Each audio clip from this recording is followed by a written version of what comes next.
All right, half for half around the house. I wanted to show you how the deck, 5-foot deck on this, happens to engage. I've owned this for about 10, maybe even 12 or 13 years now. And this is how I got it. Originally, just a side note, belts, who knows what size belts these take. Originally it came with a, what is that, 81 inch, but it was too small. So I moved to an 86 inch belt and it just worked much better. What was happening is the belt was so small that it was hitting right in here on this piece of round stock. But back to the subject is how does this engage? Well, you see this rod right here, this one right here.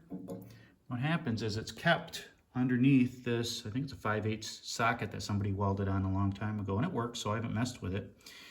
And what you do is you take your foot while you're on here and you kick that lever out. That will allow a spring to pull pulleys down on that belt. And I'll show you in just a sec. Right here. Just like that. And I'll actuate that lever I was just talking about that you kick with your foot. And then it goes underneath that socket, and then it tightens right back up. And right now it's released, so the belt will slip right off of our 16-horse Kohler. These right here pull down. Ooh, it won't be long, will it? That doesn't sound great. I'm gonna have to look at that. I'm glad I did the video, because I have a feeling that thing's gonna get red hot and blow off of there soon. But yeah, that's how it works. And you see that spring right there in the back, there's a chain. I don't know if you'll be able to see that. There's a chain back there that's welded on to the frame, and you can pull the spring tighter and tighter, and that will put more pressure on these pulleys coming down. So it'll pull the belt tighter against your pulley off the front of the motor. But that's basically how it works. It's a really small, delicate belt for such a big mower deck. That's 5 foot. They should have went with something other than a 1/2 inch.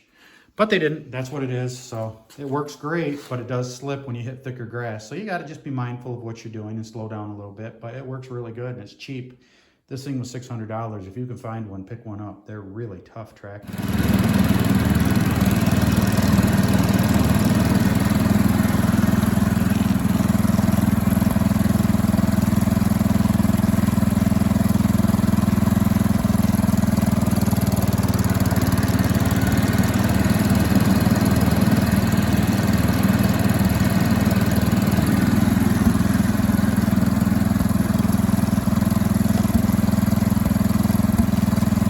That's about it. That's how it works. Have any questions, go ahead and ask them. I'll answer them. This is Hap for Hap Around the House. If you liked the video, hit the like button, consider subscribing. Thanks for watching. See you next time.